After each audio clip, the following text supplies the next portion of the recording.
Welcome, everyone. Good evening, good afternoon, good morning, wherever you are. Welcome to Facebook Live. It is April the 26th, year 2023. Let me switch over to who we have on the panel today. We have Patricia today. Good evening, Patricia. She's part of our regular group of core group of meditators in our group. And thank you, Patricia, for being here. And then we have Rob. Rob is an author and has recently joined us on the panel on a regular basis. Good evening, Rob. Thank you for joining. And Sri Lakshmi is listening to us. So today I'll give it over to Rob. I'll start off with Rob. I know April and Kelly are running late. So before we actually launch into the Facebook Live question Q&A, I wanted to remind everyone that this weekend we are having our workshop, so you're more than welcome to join if you would like to. I know quite a few of you have already paid for the workshop. We are eternally grateful for the paid subscribers to the workshop. And thank you so much for that. I wanted April and Kelly, if they join, to talk about their sessions, but they have not joined. So I'll wait for that. I know we have two sessions by Lakshmi. Lakshmi normally does not join a Facebook Live Q&A. Lakshmi is doing a mantra chanting session, so she should be there.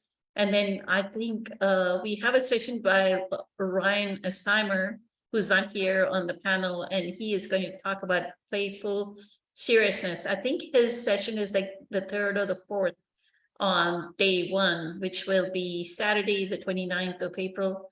So it's like about 5 hours from 12 p.m. Eastern till 6 p.m. Eastern, an hour-long session almost. I think we give like a half-hour break for the Pacific time zone to go have lunch. So it's like around 2:30 or 3:30 in the afternoon, 3 in the afternoon that we have a half-hour break. But then we continue on, and that's about the workshop. It's called Reclaiming Oneness. So we should be looking forward to it with tremendous enthusiasm. It always is so exciting to host and actually be with everyone for the workshop. So let me get started with the question. Michelle was asking Rob something, I don't exactly remember, and I'll go to Lakshmi's Facebook page and see what the question was, but it was about setting boundaries and whether we should be setting boundaries and how do we know what kind of boundaries we can set? And I'll find the question if you want to talk about boundary setting and then what your opinions are on it, and then we can get started. And I'm going to go tag everyone while you're speaking. Thank you. Sure, thank you. Boundaries, what a great topic. Boundaries are something I never understood. They were always in the physical realm. And I remember years ago, my father would say, well, just try as hard as you could. And I didn't know what that meant. I meant, does that mean until my muscles fail? Does that mean until I've gone 2 days without any sleep? No idea. But now I understand that boundaries are completely, the boundaries for all of my life, every single thing, work, physical fitness, relationships, finances, health, all of the boundaries are within my center of peace. I keep a stable place of peace, and I watch the emotions and the thoughts that arise in my mind and body. But peace, anything that goes beyond peace, is the boundary. If I'm facing a difficult moment at work, I know that I can still keep a center of peace and still deal with difficult situations, difficult people, things that I don't know, confusion, things that I don't understand. The boundary for me is not that I don't have difficult circumstances come my way, and not that I'm never confused. The boundary is if I lose that center of peace. That's my boundary for life. And I've absolutely, the past year and a half, that's the way I've lived my life. And I've taken this boundary, this peaceful center, into every single thing that I possibly can think of. A physical fitness injury, financial hardship, work difficulties. And I to many people, it may not make sense. How could I be at peace when I'm dealing with a difficult circumstance? And I'm not being at peace. I'm centering on a foundation of peace, and I'm dealing with things separately that I'm not attached to. And I think that's what happens. We are attached to things, and we need the outcome to be a certain way. And more importantly than needing the outcome to be a certain way is the unconditional self-love that says to myself, I am going to have a foundation of peace. Yes, I'll feel emotions rise. Yes, difficult things come. Yes, people ask me to do things that I may not be able to do. And maybe at the back of my mind, I might be worried, oh, are they going to think that I'm not being a friendly partner and helping them out? But it's all about my inner state of peace, because we're a vibrational world. That's what I want to resonate. I don't want to resonate fear or any of those other things. So the foundation of peace is my boundaries. I hope that helps.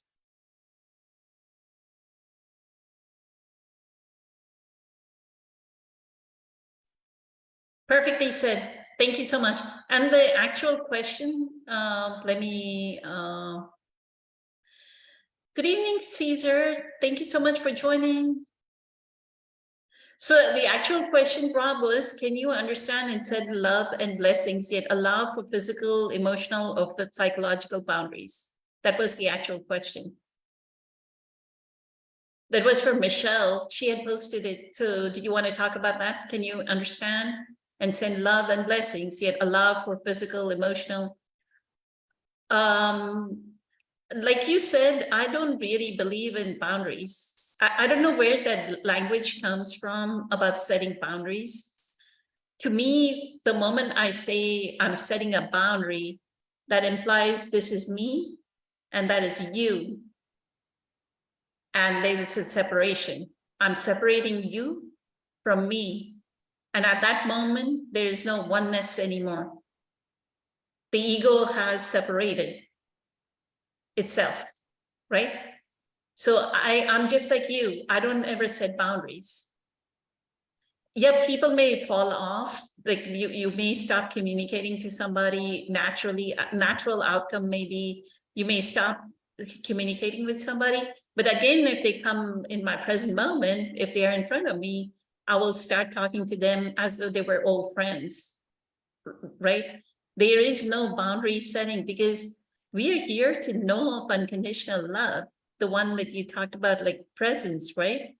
How can you say I'm going to set boundaries and say, you cannot say I'm unconditionally loving somebody or unconditionally loving the universe, and then I'm setting boundaries. Those two don't match, right? So my job is to know, instead of saying I want physical, emotional, or psychological boundary from somebody, I need to know what is stopping me from unconditionally loving that person, right? What judgment am I making about that person within myself to set that separation? Because I'm separating, and the moment there's a separation, we're cutting ourselves off from the other. So is that what you were talking about, Rob? Yes, I agree. That was well said. There isn't the oneness when we set those boundaries. I do think that everything that we do as an individual, when we do it internally, we're doing it universally. When I feel the threat in the outer world and I feel like maybe there needs to be an emotional boundary, I've created that separation and I'm not complete at that moment. And so I need to come back and circle back, make myself complete. Ah, there I am. I'm at peace. It doesn't matter what the other individual is doing or thinking or saying. Only thing that matters is my center of peace at this moment. And that doesn't mean that I disregard another human being's feelings and those things. I can still be a compassionate and empathetic person and listen to another person, even if I don't agree with it. The idea is to keep the mental and the physical and the spiritual, all of the peace within me while I'm in those environments. And so if the environment is triggering something in me, if I'm feeling disturbed or I feel like I need to set boundaries, then I need to look within myself and say, what is this outer world reflecting to me that's on the inside of me that I have to work on? Beautiful. Grateful. Thank you so much. Thank you so much for the input. Dave said, seems a boundary implies some fear. Yes, I agree. And Dave has joined us, and Christina and Summer have joined us online. So let me move on to Caesar. Caesar, did you want to talk about this topic? If you got the question, can you understand and send love and blessings, yet allow for physical, emotional, and psychological boundaries? Thank you. So, I mean, the physical, like Rob was saying, I mean, the physical and emotional aspects of your physical makeup doesn't allow for you to fully love and be at one with everybody or everything. Boundaries to me in the literal sense of the word is just that which stops light. Yeah, boundaries are something that isn't in my vocabulary too much anymore, as far as people, when they go to speak on something, you have to set boundaries. What are boundaries? Are limitations. And there are no limitations if you just allow things to be as they are, because you're withholding back what the universe is offering you. So therefore you're putting up some form of resistance instead of just fully, allowing it to be as it is, allowing things to unfold as they are, effortlessly floating down that beautiful river of life. Boundaries would be something that limits us. And why would you want to limit yourself? At that point, you lose the oneness. I agree with you. You pretty much wrapped it up pretty nice. So there's not much more to say about that, really. I mean, if it's a word in your vocabulary and you believe in the, what it means to you as far as keeping people away, I always hear people saying, you got to cut them negative people out of your life. No, they're attracted to people like us for a reason. Our job is to help guide them into something that makes me feel good. I don't ever look for the pat on the back or need somebody to see the goodness that we offer. That's for me and that person to learn and grow in empathy and compassion in this whole, genetic makeup of oneness as it is, yeah. So boundaries are limitations and we have no limitations. The infinite genius. What does Joe say, Dr. Joe? Don't you say something like we're the infinite genius? Unlimited genius. Unlimited genius, right? Same thing. So yeah, absolutely. No boundaries. Boundaries are bad. Awesome. And lastly, too, the boundaries that she speaks of is a way, I guess, for her to psychologically protect herself. Typically, they're referring to the bad energy that people get off. Well, we always have the option to, manipulate that energy or inspire that energy, be that energy, and you don't have to adapt to it.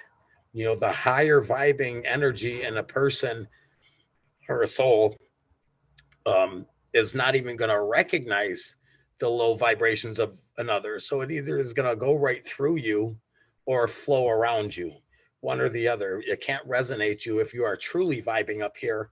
Low vibrations just do not affect you. I was a little skeptical on this in the beginning. But when I fully let go and got rid of them quote unquote boundaries, it was quite obvious to me that there is no, this when it comes to these low vibrations. So even though I can see somebody coming a mile away, feel them coming, I know there's a reason for it. Two people never meet or interact by, by chance or coincidence. There are no coincidences. So when I'm confronted or engaged with a person of that nature, I openly invite it. And usually they're angry about something or want something. And our job, if we are truly in this space of love and compassion, is to offer, let them say what they say. We know nothing that anybody says or thinks can affect the true being, the essence of who we are. So it is our job to actually mesh with that person in some way, just allow the experience to happen without any judgmental thoughts or thoughts, period. Just listen fully and be in that moment with that person. And then if you want to, reply or respond, it's only going to come from that place of love and compassion, and only good can come out of that. Because even if somebody's talking and you're just sitting there cringing like, oh, I was, feeling so good until this person came around and started spilling this whole life story on me. You allowed that to happen. You didn't stay in that moment, that presence power that we're always speaking of. And you just, you don't have to get there by getting there. You're already there is what I'm saying. So my point is that if you just fully listen to that person, whether they're angry or want something, or even if they're criticizing you or whatever the situation is, if you just fully listen without any thought coming into the picture on your end, you might not eat woo-wee. That's just actionless doing, right? You don't, sometimes no reply is an action. And that might be what's best. Maybe you just needed to vent and an ear to listen to. And if there is going to be a response, it will come from this place. And then you can offer, because if even if you're cringing and not saying a word and you're just really what you're doing is growing that crap energy that you don't like. But if you're in that place of love, there is no such thing as don't like. And if you allow somebody to get you off your square into this irritating or whatever, then we understand we've got work to do in that sense. So it's all about allowing things just to be as they are.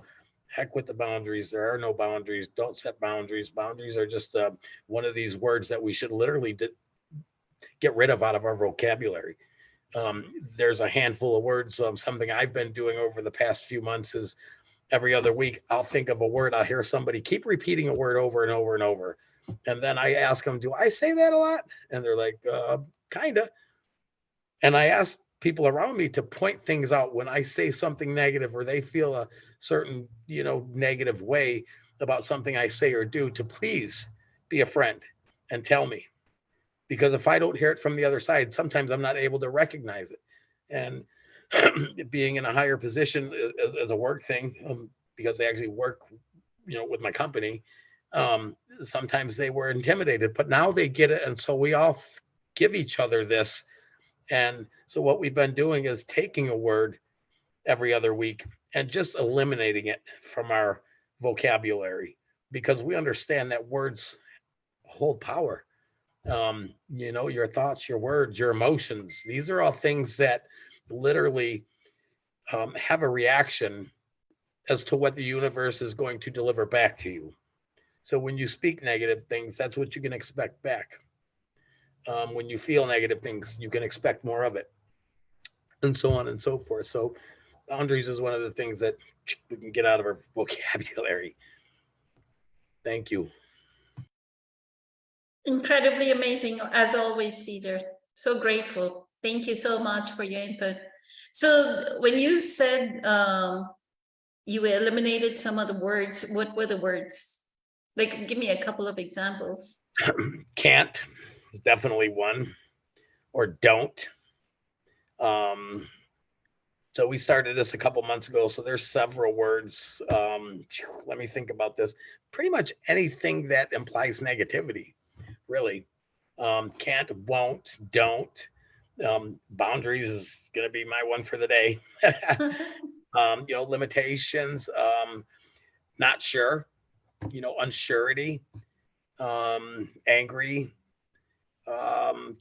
So you can still express yourself, but we just don't use them kind of words. We put it more in a positive light. It's just a big dance of words, really. When you're, being Right. conscious of your words. And this is one of the little things that we're doing is just keeping each other in tune with their words. Did you hear what you said? That's pretty negative, buddy. Yeah, let's get rid of that one. So we may start writing them on the board. Yeah, language upgrade, absolutely. Yeah, Patricia said language upgrade for sure. So instead of saying I'm angry, you can say something like a little more or less happy or something like this, But we spoke about this before about things that irritate you. They don't have to be things that irritate you. They could be opportunities. Opportunities to what? Opportunities to practice. Because there's a million little things during the course of the day that happen that people get irritated with chewing gum loudly. And then you're at a restaurant and you notice somebody, your girlfriend or your significant other is sitting across from you, chomping their food. And you're just like, oh my God, would you stop doing that? But you're saying this to yourself. And then maybe you said it a million times. So, a million and one ain't going to make a difference. But then you get up and go to the bathroom. And along the way, you notice everybody doing it. Like yellow cars. You don't notice the yellow cars on the road until you buy a yellow car. Then you notice everybody's got a yellow car. So all them little instances along the way, as far as, seeing people munching loudly that irritates you, take that and turning into something positive, like an opportunity to practice acceptance of the little things. Okay, all these dozens of people in here are chewing with their, loudly. And I'm good with that. Go ahead, people, chomp on. In fact, here's a microphone. Do it louder. I fully accept this because it's the little things that we have to practice. They're given to us for a reason. And usually them reasons have everything to do with you, why it's happening. It's an opportunity to grow, right? I mean, at the end of the day, if you can't accept the little things like somebody chewing loudly, if that irritates you, holy cow, life is going to be pretty miserable, I would say, because when something rather large happens, like a death or, a smashed vehicle or something of this, you lost your job, you got a pay decrease, whatever. Your best friend's mad at you or cheated on your girlfriend with you, whatever. How do you accept that when you can't accept the little things like people chewing loudly or overheard somebody talking in Patricia's case a month or two ago when they would be over there, boop, boop, boop, boop, and you would just kind of hear just enough to go, ugh. Them are the little opportunities that are provided us during the course of the day for our growth. It's up to you what you want to do with them opportunities. They don't have to be irritations. Just think of everything as an opportunity and you'll start turning the game of life, life into a game, literally. But it's all about the learning curve. Everything we do, this is crazy that we're having this conversation today. This was my coffee conversation this morning for an hour and 15 minutes about how everything is an opportunity. I learned a few things every day. It's amazing. And they might be so small and minute, but that in the big picture helps me grow in the spiritual way to where I can have more peace in my life, less uneasiness and things like this. So just remember, everything is a practice. I had a 5-year-old kid golfing in front of me one time, and this kid was like on the cover of Golf Magazine, and it was him and his dad, and I'm golfing behind these two people, and I'm watching this kid park 300-yard tee shots on the green. So after our 9 holes, me and my buddy was leaving, and I said, "Hey man, keep it up. You know, that's amazing, man. I'm just like floored watching how amazing you are. Holy cow. You know, practice makes perfect." And the kid looked at me and said, he said, "If you are practicing the wrong way, you're in trouble." And then it dawned on me, I've been practicing my golf swing the wrong way for 3 years. If I'm going this way, I got to aim this way because I know my ball's going to do this. And so when that 5-year-old said something to me, that was a big aha moment as well. I just learned something amazing From from a a 5-year-old. 5-year-old. Yeah, it's beautiful. And one of my favorite things to do is watch infants. When my 2 grandchildren were born, you know, over the past 4 years, it's so amazing to sit there and watch them in the first week, especially the first few days when they just look around. You know, there's zero thought in them heads. All's they're literally doing is just simply observing. They don't know the bird's a bird. They don't know, you know, to cry and then look at the door and wait for mommy or daddy to walk in. That happens because of, you know, compulsiveness and you know, Mirror neurons. They yeah, mirror once they see the mirroring, the moment they do this, then this happens. That's been they the learn. reaction, absolutely. Yeah, so it's so amazing. And animals provide the same thing. I don't care how old they are. They're just always in this moment. You know, I do wildlife rescue. I've had a couple raccoons, and it's kind of like in reference to the Tolly story in The Power of Now, where the 2 ducks came across each other. Maybe one floated into the other's territory, and they had a little beef, and then they just both turned around, went the other way like nothing happened, and then they shook off this crap energy, and then right back to this presence, man. Just beautiful to watch. And you can literally witness this in nature all the time. Animals are so ever present. It's just amazing. Yeah. Thanks again. So Louise is asking, what if a person is being harassing or harassing them? Her husband is receiving a number of harassing texts per day from his sister. He doesn't reply, but it's annoying him to see this each day and in the background. I would say what Dr. Joe would say, where attention goes, energy flows. The more attention you give to the fact that it's harassing, like, you just need to accept it. Good evening, Christina. Thank you. Thank you for coming. Gracias. So that would be harassing. Like where attention goes, energy flows, right? So you're giving energy to that intention that it's harassing. The more you say harassing, that other person is going to continue the harassing. You want to say something, Caesar?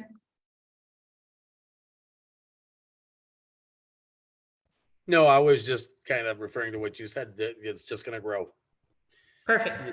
Every thought of, well, it keeps harassing him.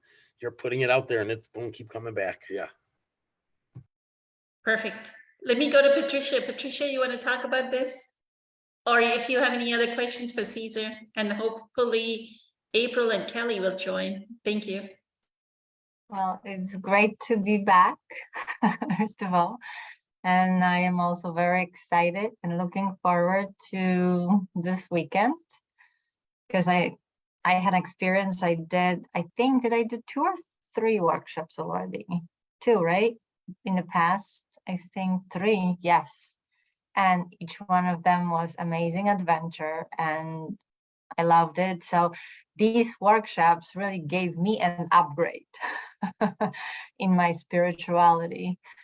So and being in such a great company, it's the best thing to spend the weekend. It's like a retreat for me, you know, and the fact that we don't even have to travel, you know, through the airports, just in the calmness, comfort of our homes, you know, and have this wonderful people from all over the United States to offer the wonderful wisdom and life experience to help us. So, like I said, I won't miss it for the world. So that's being said, now moving on. And I apologize that I was laughing that hard, but I just love when Caesar said crap energy. So somehow that's saying, yes, it is, make laugh of it. It's a crap energy. And when I think about boundaries right now, what came to me is that it's still a level of control that we are trying to set on this dimension here, in this world dimension, this physical phenomenon dimension. So that's like that Dr. Joe says, matter to matter. We're trying to control and set, so we are fearful of something, or we worried that if we don't set the boundaries, there is a part of us that's going to be taken advantage of, right? That we don't have something to offer, like the presence, like peace, like love. So it's coming from that non-enoughness, right? Not feeling that we are already complete, and whatever happens, there is a reason for it. It's for us to learn or to teach others about that new understanding that we have. So then it is the level of unconditional love on the higher vibrating energy that we gain through presence, to being present, and through meditations and whatever way we use to get there. And there's exactly like all of you said, there's no talk about boundaries once you get to that higher level, because it's a very different dimension. But I think once you have a little bit of understanding of that unlimited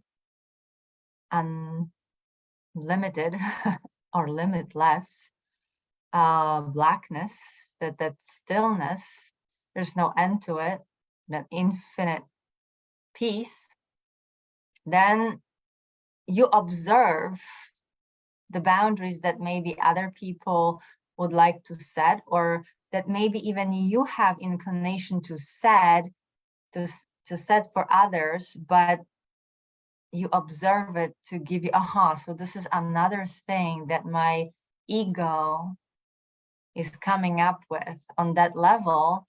So now I have an opportunity to look at it and maybe turn it around and question it, instead of accepting, like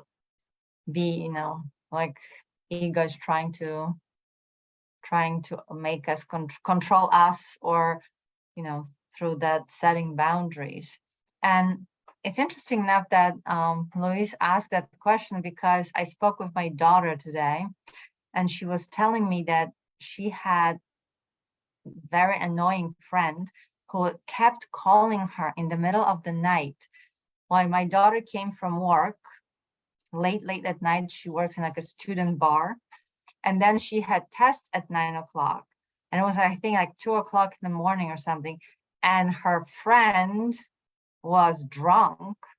Okay, so she just kept calling, and my daughter was just not ignoring it first, then picked up and said, I need to go to sleep because I have to get up in the morning. So she got off the phone. The girl kept calling. It was just so, it was interesting, because I was thinking, what would I do knowing now what I know? So my daughter was exactly trying to set the boundary and, address that. But what I was thinking in that moment when my daughter was telling me about this, it's it is annoying. It is a situation, but maybe just by answering the phone and just offering that moment, probably even maybe minute of presence, this other girl would have naturally either let go, fall asleep, or even apologized, because instead of getting my daughter to defending and, setting about it, that the resistance that she kept, trying to call, she would have gotten what she needed, maybe just 30 seconds of attention of like, I see you. How can I help you with? Right? And forget about yourself. It's like, my daughter probably lost more sleep by trying to control the situation and setting the boundaries versus if she just opened herself up for a second and with love just saying, wow, she really might need my attention. Let me give it to her. Right? So stuff like this. So there's that moment of we have possibility to turn things around, to offer that understanding to another person, and just exactly unconditional love, and not worrying about setting boundaries, even though there was a lot of psychological books written about healthy boundaries. So somehow they thought that adding the word healthy to the boundary would make it better. But it's still a matter of control, right? Matter of trying to solve situations on the same level that the situations or the problems were created. And that's what I think Einstein said it, right? The only way to solve any problem, that you can't do it from the same level when it was created. You got to get to that higher level, higher vibrations, higher understanding. And I think then things just resolve by themselves almost, effortlessly. And yes, it's definitely an information. If something annoys me and I feel like I need to set the boundary, it's something I need to look at. So I guess thankful for noticing the need for it and just like, okay, what's there? And Caesar, yeah, that's a genius thing to upgrade your language, because what it does really, it lets you deconstruct your identifications with words, and words are just symbols, right? So I know that Kelly a couple of weeks ago told me that it's not really the words itself, but the energy we put to the word. So I can say very lovingly, with full of absolute acceptance to someone, I hate you, in a way that they will not, it's a really nasty word when you put it, I hate you. And you can get a word like I love you said in such a way that it actually makes you very ugly inside, like bad. So again, maybe not even the word itself, but what we perceive through the words, through the energy, for the intention, with the intention that the word itself is said. Because I can be right now very playful with boundaries and just have fun with it and not really treat them as something harmful and controlling, but it's my choice because of the way looking. It's like, okay, what are you trying to tell me now? Thank you. So that we go to that gratitude of what information is bringing. But I think that you all agree on that, with all that it's the unconditional love. Well, if we sending someone love, there's no need for setting any boundaries. Thank you so much, Patricia. Incredible. Appreciate Thank you. your input. So grateful for it. So I'll go to Bob and ask him, the other part to this was Harry Potter had posted something from, she has studied under Gabor Mate. I don't know if you'll know who Gabor Mate is. He's a trauma-informed spiritual thought leader. Very, very, I mean, extremely wise wisdom, right? So you was talking about tough love, that there is nothing called tough love, right? You're just withdrawing your love, kind of like, I'm paraphrasing what he said, but there's a short clip of video where he says, there's nothing like, no child, you cannot ever coddle a child, because they're going to go through their experiences anyways. They're going to go through their, you think that you're coddling them, but they're going to go through their challenges in their life anyway. They're going to have their failures. They're going to have their broken bone. They're going to have their the first girlfriend that breaks up with them, right? So how much ever you coddle, there's no coddling. Like, so he says, there is, I mean, I think his this exact philosophy that we've been talking about since the beginning, that unconditional love, right? So to that, Francesca had asked this question about a step parent trying to having an addicted kid and trying to set a boundary by setting off the addicted. Maybe they tried rehab for the stepchild 2 or 3 times, and then setting a boundary and letting go of the step kid. So even that to me is, you didn't do enough. So you, Rob, you want to talk about, you've had children. So Rob, you want to talk about that part? That, do you call that setting a boundary? That you tell your child, your stepchild, that you go away, or I'm going to let you go, because the stepchild is doing something like going out and being with the bad people or whatever, like the drug addiction, right?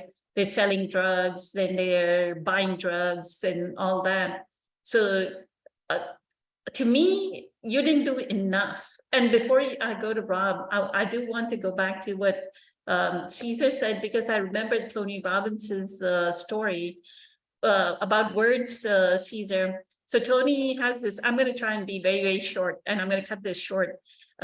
He said he was in a business meeting where some things were not going well. He had 3 partners, and they were really, really upset about this thing. So one of his partners was getting very angry. He was swearing at this and all the amazing amount of money. Someone, took like millions of dollars. from Tony Robbins. Yes. He's about to lose millions of dollars, right, in this deal. And then another partner said, Tony turned to the second partner and said, how do you feel about this? And he said, oh, I'm peeved. And Tony Robbins said, you're peeved? This person is so upset, and you are just peeved? And the guy said, yeah, you don't inflate the more you inflate the situation, the worse it becomes. I mean, you have to be watchful about your words. Yes, you're losing millions, or hundreds of millions, or whatever you're losing, but peeved is more softer than F this and whatnot that this person was saying. So with that, I'll go to Rob. Go ahead, Rob, if you want to talk about the parent step parent wanting to set a boundary with the child has an addiction issue. Thank you. Sure. The first thing that comes to mind is a situation between myself and my daughter when I went through a divorce and she moved out 2,500, 3,000 miles away to live with her uncle. And obviously divorce comes with such a mess and confusion and misunderstandings. And my daughter Hannah was obviously caught in the middle of a divorce, and she wasn't responding to me in any category at all. Phone calls, text messages, emails, no response. And when you tell me the story about the stepchild, I could have felt like I needed to set a boundary and say, look, I reached out to my daughter for 6 months straight every day, and now I'm done. I could have said, that's my boundary. And I knew what that meant inside of my body. I knew that if I set a boundary and say I'm done, inside my body, that's negative energy I'm harboring. That's not love. And it was not easy, but I I knew what I needed to do, and that was to continue to send those, I would sit in my meditative state of mind for a short time, and I'd send her love, and I'd send myself love, and I'd recognize within myself that there's an energy form, there's an ego that's rising up, and it's saying, I'm being hurt and I need to defend myself. This isn't fair.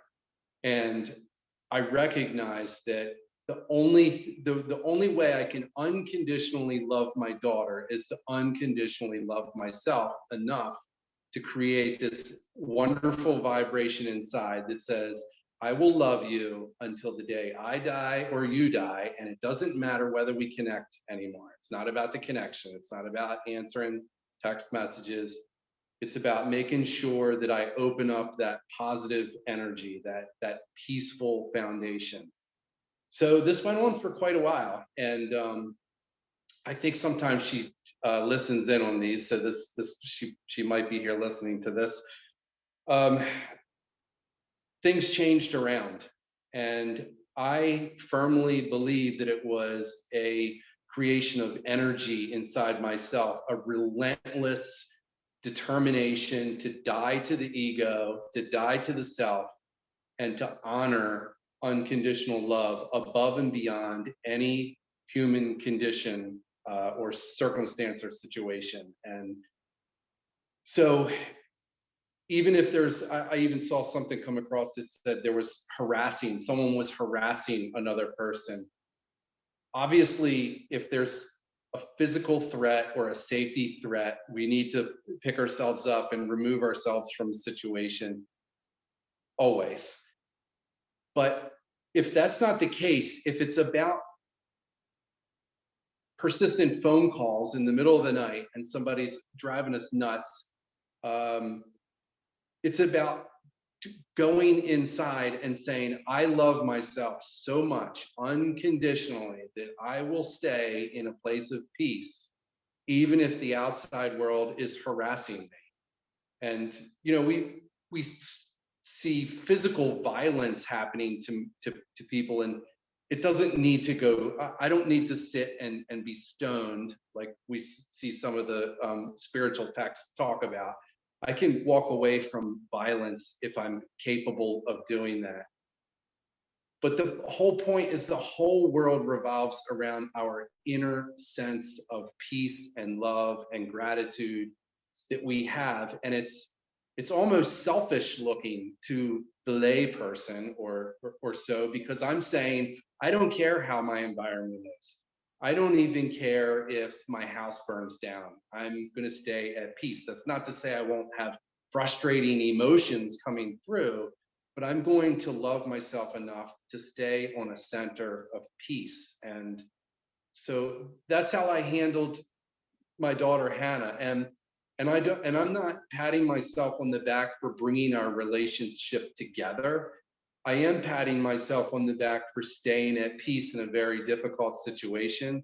And I think that is where the praise needs to go, is to say, I managed to deal with a life lesson that was very difficult, and things worked out where I stayed at peace no matter what, and it didn't matter the outcome. And I firmly believe that's the right way to handle things. Incredibly amazing. Thank you so much, Rob, for that, being the example of truth. I'm grateful for all your input. I wouldn't even say that, to me, even saying I stayed at peace, it's like as though I did something. No. The consciousness that came through us, the divinity that came through us, the manifestation was from there, right? The situation resolved by its own volition because the divinity was pouring out from you, right? When you were, when you say, yeah, your surrender, your acceptance, your So that when divinity came through, so we, like to a certain degree, I've taken out the word I did it as well, because I didn't do anything. Eckhart didn't do anything. He just let consciousness pour through him, and that did whatever it needed to do, right? So it's more like the consciousness poured through you. And that's what I feel in the situation that Francesca was explaining, that the parent did not do enough.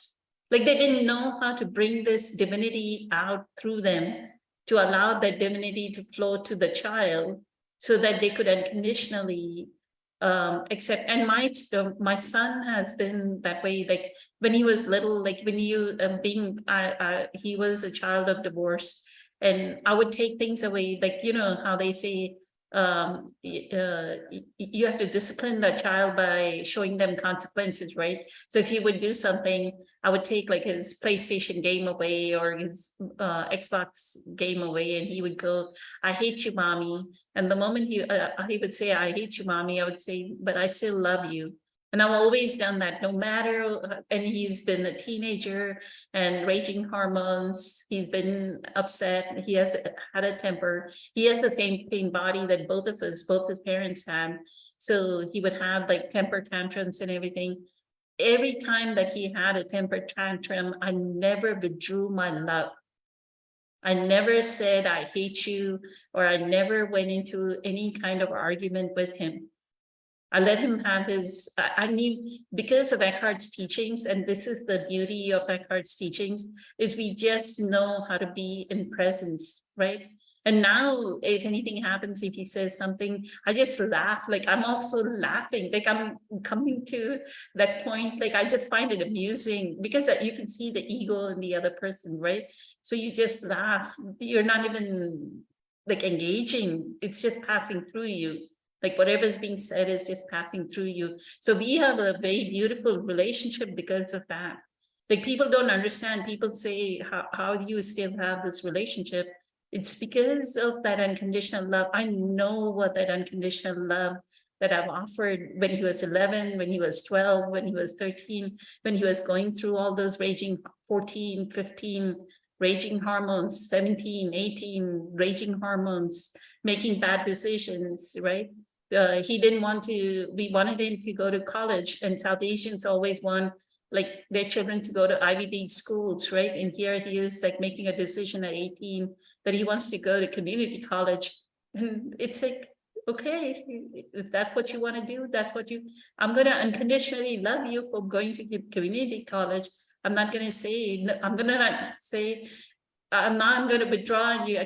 A lot of families that kick their kids out. You're 18, go away, go live by yourself, right? Why are you still in my home? Kind of. So many people talk about that, right? Like so many parents say to me, "Oh, he's 18. Why do you still support him? Why do you?" No, then you're withdrawing that love. People are not understanding setting that boundary by saying to a person, "I'm going to set that boundary and you go away," is the ego speaking. That's not unconditional love. And the moment we introduce that kind of boundary setting, then relationships fall. You want to say something, Rob? Yes, I do. You bring up a really good Thank point. you. The when you said it wasn't the I, and this is a really interesting point that maybe everyone would want to talk about, which is there is a transition point. There is at some point where the I says, "I am going to choose peace." And I totally agree with what you said. The workings, the world, the workings of the world, the relationship that got repaired between Hannah and I, that wasn't my doing. That was the universe making itself adjust according to its own nature. But I did something. I decided to choose peace. Would you agree with that? Or is that not even sound right? The presence in you decided to choose peace. If you didn't have presence, you would not. So the presence, that consciousness within you decided to, the decision you made was to be in presence, that's all. Like Okay. you said, I'm so tired, and I'm so tired of suffering that I'm gonna let go and I'm gonna choose peace. But the moment there was a little bit of presence, and that presence is consciousness, and that consciousness made the decision. And then it started, it's like chiseling. There's that Buddha Okay. story where there's a Thai or something, they had a huge statue of clay Buddha, and then they saw a glint of gold in there, and they started chiseling it, and they Yeah. found, like, when they chiseled away the clay, it was like a huge statue of the golden Buddha. But I think it's like a metaphor for the gold in us, the divinity within us, right? The gold is Yes, within us. I heard that. I agree. Yeah, that's a good point. I'm gonna ponder that some more. I don't have my head fully wrapped around that. I feel like at some point there, I don't know, at some point there's this transition where I sense something rising up in me. I know it's not peace. I know it's not a wonderful energy. I know it's not I know the circumstance is reminding me that there's something in me that I need to work on. And then I make this mental decision to be at peace. Mhm. I think that it's a recognition of who we truly are in our nature that happens. So it's not even a decision. It's almost like our life experiences brings us to the point when we recognize it or not. If we don't recognize it, the life will continue challenge us until we do. And it might not happen in this lifetime, but I think that's what happens, right? It's that what April always said, it's that lesson that keeps repeating until you recognize your true nature. And I think there is an element of grace when I'm not sure how that happens, but I felt that that's what happened because I also participate in Tony Robbins, the events, challenges and events. And I think there was this one moment when he said, look at your life in the past and find grace, like the moments when you felt grace. And a while back, I struggled. It's like, okay, so maybe that time, but I couldn't really. Right now, when I look back, it's every single moment. I can't actually find the moment without grace in my life. So I think this is the recognition part. I didn't do it. It's just The consciousness coming through us perform the act. Let me go to Caesar. Caesar, you want to talk about the step parent withdrawing their setting a boundary? Thank you, Rob. Yeah, Thank Sure. you. beautiful story, Rob. My situation after a 20-year divorce was very similar with 3 children as well. And simply put, I think it was all a matter of alignment.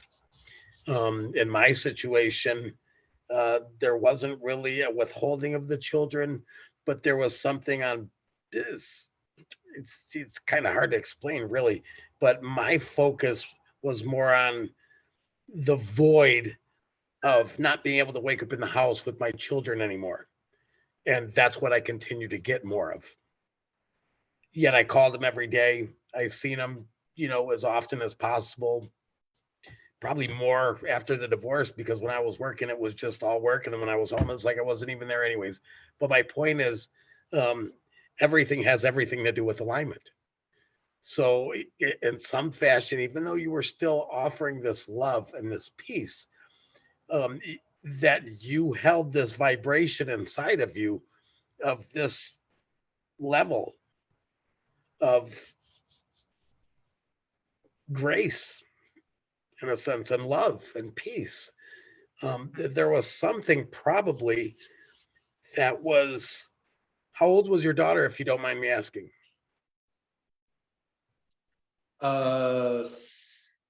16, 17. Makes all the sense in the world.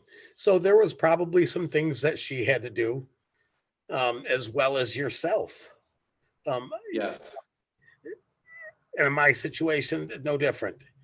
There were some things that I had to learn within myself about myself. I had an understanding to learn, just about, one of life's little lessons, many. And as April was always speaking of, when you don't get the lesson that your soul knows is there, and you have some type of resistance to it, you're just not aligning with it or just not accepting things to be able to grasp them and say, oh, shoot, I get it now. Well, then life will continue to offer them lessons. And typically what happens is they get a little more painful and harder and longer. But in a sense, it's the universe shaking you. It's like, waking your 8-year-old up for school. Honey, come on, get up. Okay, I'm up, daddy. I'll go make you pancakes. And you come back into the room 10 minutes later and she's under the covers again. And you're like, Haley, come on, let's go. We got to go to school, honey. You're late. Come on. Okay, daddy. Get up. Get your feet on the floor, sweetie. I'll go put some butter on your pancakes. Come back in. And Haley, come on, get up. We got to go to school. It's just a little more, aggressive in the way that life continues to offer these lessons. Your soul knows the path to, of least resistance to get where you need to be. It's this, the egoic mind, the conditioned mind, that puts up these boundaries that for some reason or another, we're not taking the time to look inward and figure out the lesson. Because behind all the pain that ever happened are great lessons.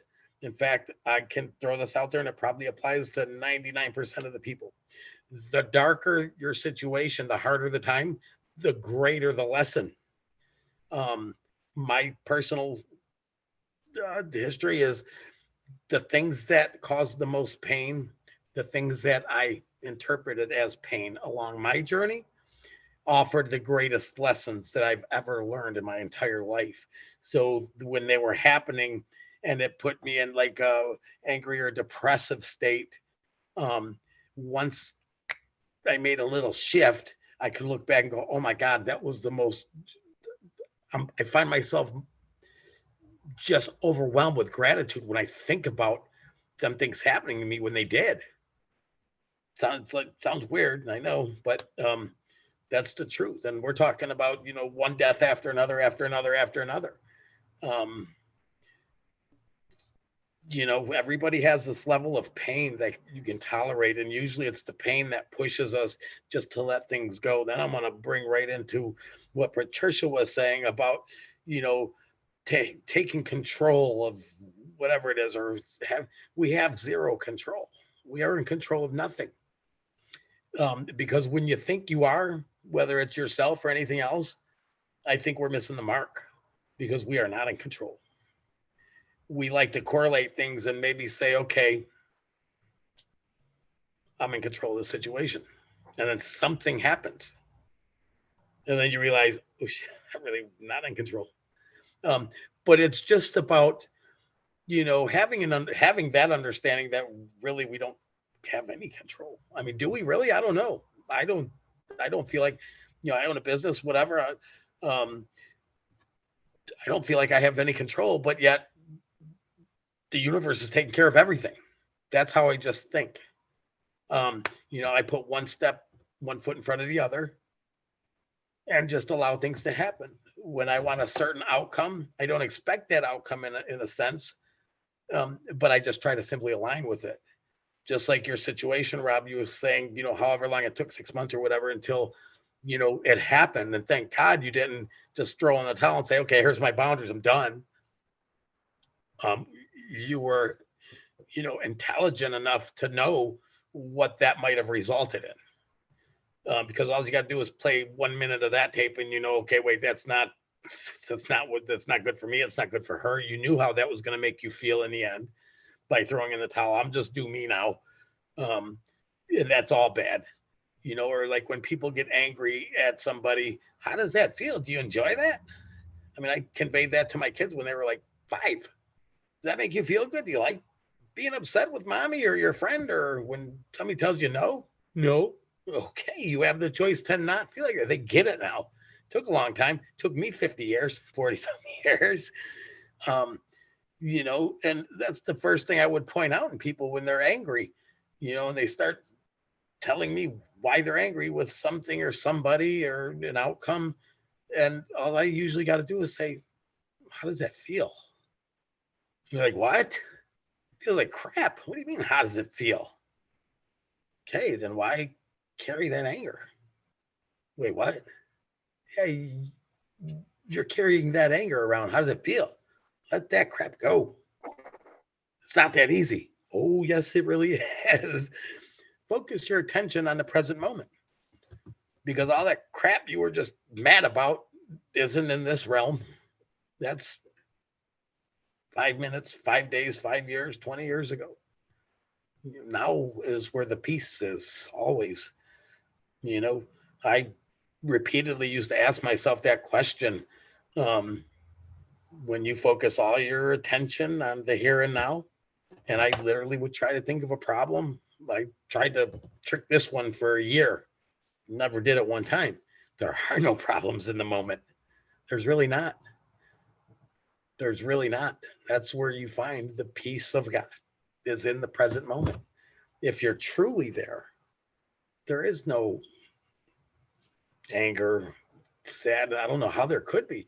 And I literally tried to debunk that every day, several times a day for well over a year, just to find one problem right here, right now. Outside of the moment, Jack can name a million of them. What I perceive were problems or is going to be a problem, but never right here, right now. Even when uneasy things were happening, I would often pull that card and go, wow, it's a future thought that's making me think this way, or it's not in this here and now here. It's on the other side of the doors. When I walk in that room and she's in there, or whatever the case may be. But the problem was never right here. It's always somewhere else. It's never in this moment, in the here and now. Here, now. Never. So back to it's all about alignment. So when your vibes match the vibes of your daughters, perhaps, and that kind of was like this, and then all of a sudden, that's when everything took place and happened. That's part of the grid filling in. We want things now, and certain things have to happen to get there. So I'll just leave it with that. I want to expand on that for a minute and just talk about my insides, and I'll do it really quickly. I was filled with fear at a young age, and I tried to overcome that by jumping out of airplanes and doing physically challenging things in the physical world. And I was trying to overcompensate, and I didn't know it at the time, but I was trying to overcompensate for a lot of fear that I had inside. I didn't love myself either. I didn't even like myself. And so when I was raising my children, that's the vibration I gave them. And so my daughter, and we have great conversations now. We have a great, wonderful relationship. And but my daughter sensed that, and at a young age, she just sensed, and what she called evil. She was like, you were just evil. And she was just sensing this inner vibe. She's very connected to she and I have an awesome connection now. And we've had these conversations, and basically because I was loving myself conditionally, she sensed that I was going to love her conditionally. She felt that. And when all of that finally came full circle, I recognized what I was doing, and I recognized she was very, she could just sense that. My son, not so much. He wasn't as sensitive to those vibrations as she was. But nevertheless, I do want to say that we are all healed. Both of my children, myself and my ex-wife, we all love each other. My ex-wife and I don't have a relationship, but we all love each other. We all forgave each other, and everyone is wonderful and healthy. And it was a very toxic start to life. And just like you said, some of the most beautiful blessings come from some of the darkest places. And I am beyond blessed now at 51 years old. And I know the second half of my life, I'm going to maintain a center of peace. And it doesn't matter what the circumstances deal to me anymore, because this feels way so much better to love myself unconditionally of circumstances. So I did want to make that known. Thanks for giving me that. That's so beautiful. Yeah, I'm grateful that you shared that. It touched me in a beautiful way. So yeah, everything that happened to get to that point led to this. And so now looking back, it's like, so glad it happened the way it did, because now there's this mend and this, she gets it. Like you said, she knows the whole, I'm sure you guys talk about energy and consciousness and presence and all that stuff. So that period actually set this up, looking back in hindsight, I would say, that's why once you can make that correlation about what you were putting back and what was, being offered back, or what you're putting out and what you're getting back.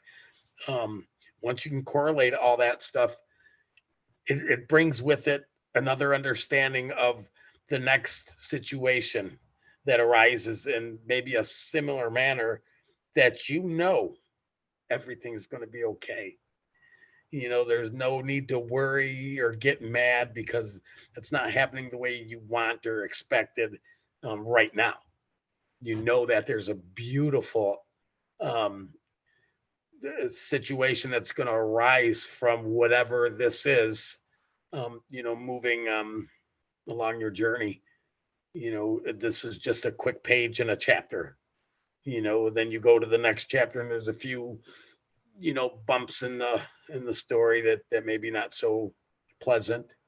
But when you get to that next chapter towards the end of the one you're on, it's everything is always working out for us. That's a big reminder that, I told myself along the way many a times, everything has always worked out. There's no reason this isn't going to either. So just be where you're at and enjoy the ride, man. Enjoy every moment. That's a great story. Yep. Thanks for sharing that with us. Thank you. Sure. And what I would say, Rob, it wouldn't be actually evil energy. It's more like our pain body. We have such a heavy pain body. Your fear and your lack of, all of us are born with a sense of lacking incompleteness, as Eckhart says. So that lacking incompleteness, children can sense it. And if they're empaths, they can sense it more. So she may be more of an empath than your son. And so she sensed that lacking incompleteness and the pain body. She was a pain body. So two pain bodies, one had to separate, right? They have to, it kind of like energy separates off. And then that separated energy, that energy got separated, is what that broke the entanglement. And that's when it healed, right? So the decision to have that distance was good, but amazing story. Thank you for being the example of truth. Let me go to Patricia. It's getting late. Both of us woke up at 4 a.m. So go ahead, Patricia, if you want to wrap it up. Well, actually, I'm very grateful for the story and all our talk, and that's it. You don't have anything to add to this? No, I'm good. Awesome.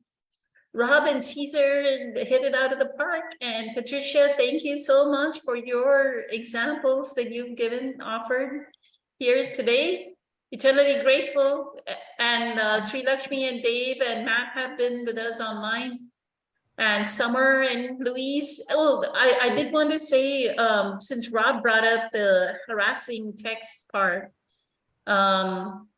what I would do is, if somebody's writing text after text or calling me over and over and over again, all I would do is put my phone on silent or in airplane mode, right? And then I would just text them back and say, I'm sorry, I have what Eckhart calls a high quality no.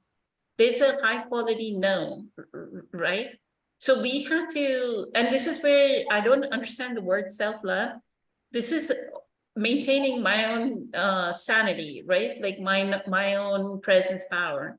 Like if I'm not gonna get enough sleep, then I won't have enough rest. And then it'll be like the whole presence, maintaining presence throughout the day, right? So what I would do is put my phone on airplane mode and turn off the phone and not respond to it, but do respond to the person by text and say, I'm so sorry, I have to wake up early in the morning for a class or whatever, exam or class or whatever it was. And I love you very much. We can talk some other day, but not today. Today is not, just like how Byron Katie says to her husband, when her husband says, hey, Katie, do you want to go to a movie? She says, I would love to go to a movie with you, but not today, right? How loving is that? How loving is that statement? The same thing with the texting, and the same thing with Louise. Louise said her husband, like sister is harassing, right? Instead of harassing, I would just respond to the sister and say, I'm so sorry, I cannot, whatever it is, I cannot do it right now. I love you very much. Many blessings. So whatever you want to say with love, always send love to them, right? Don't disconnect from them, send love to them. But I cannot be available. Like, you know, like I know Louise's background, that she is taking care of 3 kids that are her daughter's kids. That her husband is providing for the 3 kids and Louise. So he has 4 dependents, right? So he cannot, he needs to do his job and provide, be a provider for the grandkids, right? So he can be distracting, like you have to, like, I know when I was a single mom, my focus was my son. There was no happy hour. I had to say no to every happy hour. I had to say no to every, because I had a kid that needed to go to baseball games and a kid that needed to go to baseball practice, right? So we have to be very, very clear on what our priority is. My priority is my grandkids and my wife. Beyond that, right now, I cannot do anything more. And I need to provide for this family right Wait now. a second, Poonam. Isn't that setting boundaries though? No, that's a high quality no. That's not a boundary. That's a high quality no. You've got to know what your present moment is. You know, because you can go, oh, I need to go take care of my mother. Oh, I need to take care of my grandmother. Oh, I need to, but what is your present moment? Oh, why was I not in Arizona But doing isn't- this? But isn't that high quality no setting a boundary in the moment? Saying no, I would No. love to go with you, but not now. No, it's not a boundary because you're still connected to them. You're not saying, I'm gonna cut you off and not talk to you. Like setting boundary is, Okay, don't so talk to, that's don't the talk to me, difference. don't talk to me right now. I don't want to talk to you. Or looking at your sister's text and not responding to your sister's text. Then you're cutting yourself off from the other. Yeah. Yep. I gotta So say, there's real. no separation. The moment you separate, then the other will inflate. Go ahead, Caesar. Yeah, no, I wanted to say what Patricia about the story with your daughter. That was awesome and amazing. The advice you'd given her, and I kind of agree with you as far as that boundary thing. In that situation, when I tried to apply that, Poonam, with that quality no, that loving no, it to me it just kind of, I don't want to say it ate at me, but I always think of this term responsibility. If somebody's reaching out in distress, and I can pick up on that distress pretty good usually, or uneasy, I always think, because I had a few people close to me commit suicide. So that happened for a reason. So now I always pay great detail to if somebody calls me at 3 a.m. And the time I didn't answer the phone was one of the times that somebody close to me killed themselves. So I choose today not to do that. Even if I'm in a meeting, I'll excuse myself from the meeting for another human being who's suffering. I don't care if there's money on the table. Nothing's more important to me than that. And it only takes 3 minutes, 5 minutes to give somebody an ear, literally. And then when you're fully listening to them and you reply out of this space of compassion or love, full consciousness, nothing bad's going to come from that. At least you had given them this much. And then your reply could be, listen, I want to help you. I've got a lot going on today. Hang in there, brother. I'll talk to you in the morning or next week, even, whatever. But to give them that little bit of time, I don't think there's anything that because in that sense, I think we're being selfish, and we have to be selfish to a degree, because we have to be responsible for our own energy. That's selfish. Selfless is giving that to another. But at some point, yeah, there is. So now, yeah, okay. Now, just even saying that, I agree now with Poonam with the quality no. It just has to be laid out as it is. When you do nothing and don't reply or, hey, I'm busy. Right. Not replying would be the wrong thing to do. Either you pick up the phone and say, hey, not right now, I'll do it tomorrow, or you text it back and say, hey, I'm saying respond to the person. Don't just hang up on the person or not answer, or don't do. That's exactly what you were saying, Patricia. She could have just easily picked up the phone or text back and said, hey, listen, what's going on? I'm very tired. I'm sleeping. I got a headache. Well, what's going on? The reason why I said text back, Caesar, is because she said she was drunk. A drunk person doesn't even know they're myopic vision, right? They don't know what they're doing. They're just being compulsive that I need to have this conversation, right? It's not even an important conversation, probably. Correct. But then again, hold on. But then again, it might be because on the other end of that line, we have no idea. And even though we can say that they're drunk, people do more rational things when they're drunk than when they're not. They might do something stupid in that same sense of that, your 5 minutes of time could make the difference to somebody. Right. And that's what, like, text and see. If the other person says, oh, I'm feeling suicidal or something, or then you can go have that conversation. Right on.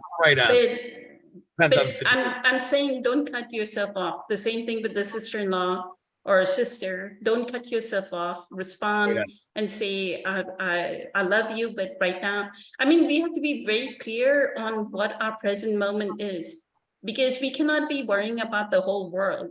Correct. Yeah, the sister is having a problem. Then somebody in Syria is having a problem. Somewhere in Pakistan is having a problem. How many things can I fix? This is true. This is true. Right? I cannot be thinking of, I need to be very clear on what is in my present moment. I need to be very clear, what am I taking care of in this present moment, and give presence to that present moment. And that's it. That little thing we have to be very clear about. If not guilt, the nature of personal reality talks about how guilt. I started reading that. And guilt arises, and that guilt will eat us up, and the guilt is that energy would be stuck in energy center number 2 and 3 with guilt. So always clear off your guilt. So be very clear on what it, even Eckhart, he had a stepmother who was schizophrenic. He would spend time with her, but not very limited time with her. The same with his mother, limited time. But it's not like he said, I don't love you, I don't want to talk to you ever again, or anything of that sort. The love still continued. But that, I am so grateful, eternally grateful to all of you. Thank you for choosing your divinity over your humanity. I know Louise, Summer, Christina even joined us online. It was so beautiful. So much love, many blessings. Amazing session. Thank you. See y'all next week. Bye. Love you guys. Bye. Love y'all. Bye.